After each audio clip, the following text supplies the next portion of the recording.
Welcome back. Let's get on with the show now. Sports Tonight on Channels Television. Time to take a look at what's going on with the development of swimming in Nigeria. And we keep saying for a country to get it right, if you're getting it wrong first, the first way to start is to go back to the basics. If you want to get it really right, then you must give more attention to the grassroots level. And that's what we're expecting as the Nigeria Olympic Committee. They have said we will support the upcoming swimming league in Lagos. First, it was the Lagos State Sports Commission that says this is a laudable idea, and then the Nigeria Swimming Federation, led by Fatai Williams, says this is good. Now the NOC saying this is good. You know why, Joseph?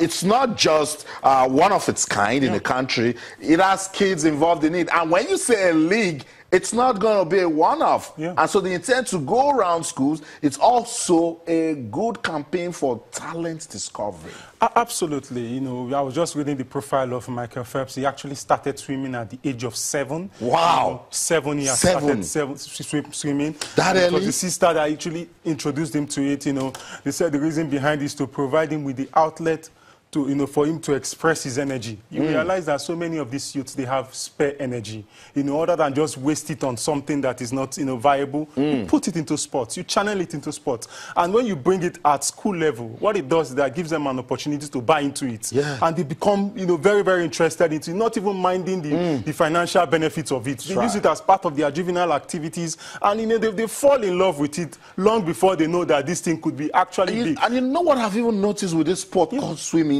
When you get kids that are enthusiastic about it, they do it so passionately. Because for them, it's so much fun. They're jumping into the water and competing. And what was their benefits? You know, bragging rights, you know, over their colleagues. You know, this is the way to go. Immediately, they renovated that swimming pool at the National Stadium. I said to myself, they have to put it to use. Because the one in Abuja has been turned into, you know, headquarters of Spirogyra and Amoebas and Co. Because you don't just build a facility, you have to put it to use. And now that they are putting it to use in a fantastic way, you know, it will not only will it afford us the opportunity of having these kids, you know, developing them and providing a platform for them to, you know, to show their skill. I agree. Also for us to spot talent, you know, for sports, and also look at the possibility of also spreading it to, you know, the riverine areas of Nigeria. Whether we like it or not, those in the Nigeria Delta, they are inclined, you know, to swimming, you know, by their nature, you know, by their surroundings and the environment. And if you give them an opportunity, you could actually find, you know, 2 or 3 or even more of them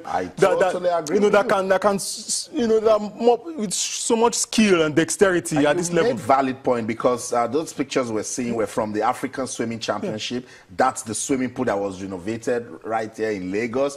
And for this swimming league, the organizers have said they will get off with Lagos and they spread it to different parts of the country. So we're watching, because this is a very good one. They're getting schools involved. So when we start getting this, remember what we're doing with tennis. We already know the name Mary Love Edward. We know Iloma Quadri. We know Kushimu Usman. These are young talents. So 10 years from now, if those guys are consistent, what are we talking about? Who knows? Have a Nigerian playing at the ATP, playing at the Grand Slam event. That's the way to go. So the swimming league in Lagos will get off on Saturday. So if we have some time, right there at the Lagos Preparatory School in Ikoyi, we'll go there and just see what they're actually going to do with this one. Sports Tonight on Channels Television. Let's go to Tangier in Morocco. That's where the Super Eagles of Nigeria are having it at the African Nations Championship. First game against Rwanda was goalless. They are getting ready for Libya on Friday. Toyin Bito is the media officer of the Super Eagles of Nigeria. Let's go to Morocco and see if Toyin has some updates for us. Toyin, if you're there, good evening. Welcome to Sports Tonight.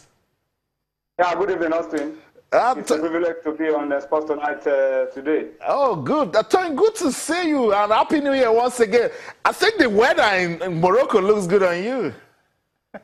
I'm in the room now. It's a different story when you are outside the room. And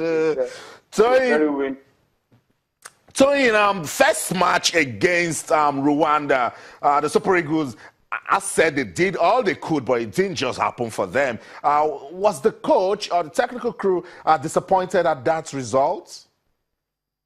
Yeah, well, the boys gave their best. We created the chances, we didn't score. Expectedly, we know Nigerians would have wanted a win. A game between Nigeria and Rwanda is not a game that Nigerians would expect not to win. But this is football, and sometimes you play well, you create chances, you don't put them away, and then you find yourself with this kind of results. Yeah, the coach told the boys because we played well, we had the lion's share of the possession, we dominated the game, the boys played really well, only that the goals refused to come. If it was, if we had converted about 3 or 4 of the numerous chances we created, I'm sure the story would have been different and Nigerians would have been saying something different. But we've put that behind us now. We're focused on Friday's game. We've been training on improving our finishing, taking our chances, and being more ruthless in front of goal. And hopefully, it will come together for us in a more positive way on Friday. Tony, because I hear persons say, is it not Libya? Is it not Libya?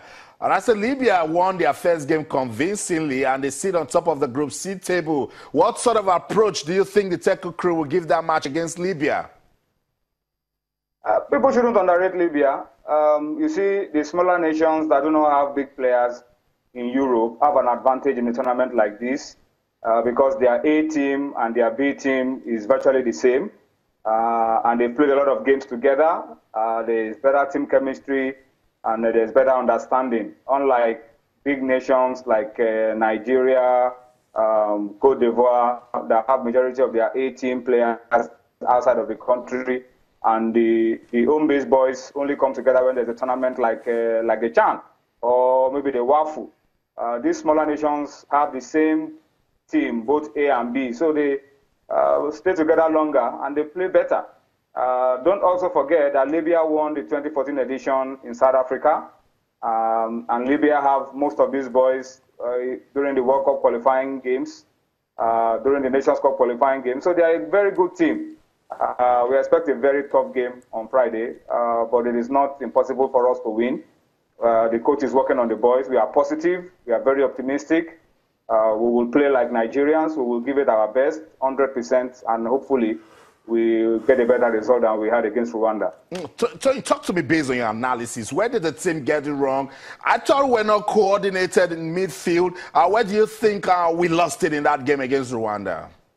Yeah, we were just unlucky. We were just unlucky. I mean, how else will you describe hitting the crossbar like twice or thrice, hitting the upright a number of times, missing bleed edge chances, 1 or 2. So it was just bad luck for me because we played well, we dominated, we created the chances, the ball just didn't go into the net. It's just for us to be more ruthless, be more efficient in front of goal, and that's what the coaches have been working on in training, and we hope it will be better for us with those chances on Friday. That's right, Toyin. I must say thank you so much for your time. Send our best wishes to the team. We're praying for them. Hopefully Friday will give us a better story. Thank you. Yeah, thank you so much, guys, for the opportunity. All right, so that's it. Super Eagles Media Officer Toyin Ibitoye giving us updates from the camp of the team.